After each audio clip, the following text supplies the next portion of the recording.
Hello, welcome to Texture Math. आज के session में हम देखेंगे ब्रेक टैग के बारे में।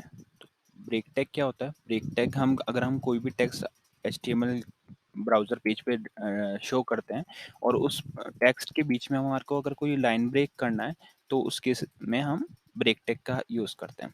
तो अभी हम इसको प्रैक्टिकली देखेंगे। यहाँ पे लाइन नंबर 8 पे मैंने कुछ टेक्स्ट लिखा हुआ है, जो है welcome to Texture Math. Today we will learn about the BR tag of HTML. अभी इसी सेम टेक्स्ट को मैं आपको ब्राउजर पे दिखाता हूँ कि ये किस तरह से हमारे स्क्रीन पे शो हो रहा है। तो उसके लिए आप राइट क्लिक करके यहाँ से ओपन इन डिफॉल्ट ब्राउजर कर सकते हो।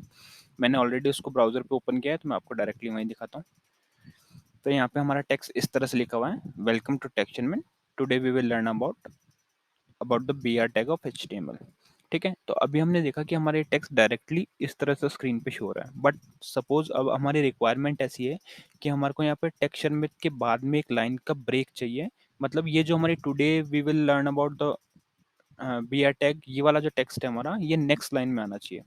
तो उसको नेक्स्ट लाइन में लाने के लिए हम जो टैग यूज करेंगे वो है बी आर टैग। इसको कैरेज रिटर्न के लिए मेनली यूज में लिया जाता है। तो अभी हम यहाँ पे लिखते हैं। तो ये क्या होता है? एक एम्प्टी टैग होता है। एम्प्टी टैग मतलब इस टैग के बीच में हम कुछ लिखते नहीं है और इसका क्लोजिंग टैग भी नहीं होता। तो इसको हम लिखने का तरीका हमारा ये होता है, opening angular bracket B R और फिर क्लोजिंग एंगुलर ब्रैकेट।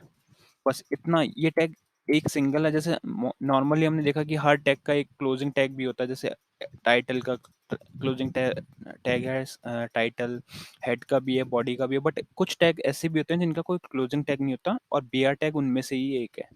तो अभी हमने क्या किया, वेलकम टू टेक्सचर मैथ के बाद में बी आर टैग लिखा और फिर बाकी का हमारा टेक्स्ट लिखा हुआ है। अब हम इसको सेव करके अपने ब्राउजर पर रिफ्रेश करके देखते हैं कि इसका क्या इफेक्ट पड़ा। तो जैसे मैं इसको रिफ्रेश करूंगा तो आप देख सकते हो यहाँ पे जो हमारा बाकी का टेक्स्ट था वो नेक्स्ट लाइन में आ गया। अब सेम अगर मेरे को लर्न के बाद में भी एक बी आर टैग लगाता हूँ तो क्या होगा, देखते हैं।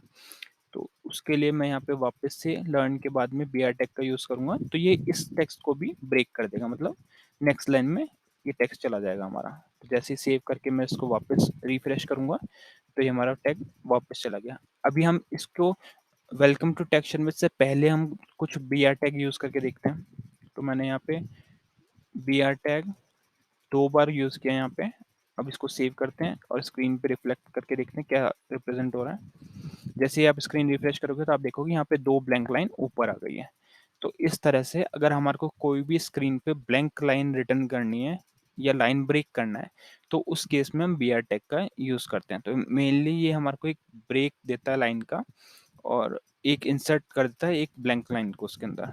तो इस तरह से हम हमारे टेक्स्ट को अगर अपने अकॉर्डिंग मॉडिफाई करना चाहते हैं, तो हम अपने जहाँ भी हम टेक्स्ट लिख रहे हैं उसमें अगर कोई नीड है और हम एक ब्लैंक लाइन इंसर्ट करना चाहते हैं, तो वो हम बी आर टैग की हेल्प से कर सकते हैं।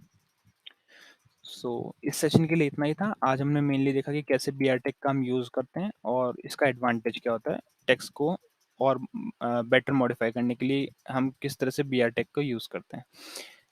ठीक है, तो आने वाले सेशन में हम कुछ और HTML टैग्स के बारे में देखेंगे। आज के लिए इतना ही था। Thank you for watching texture math.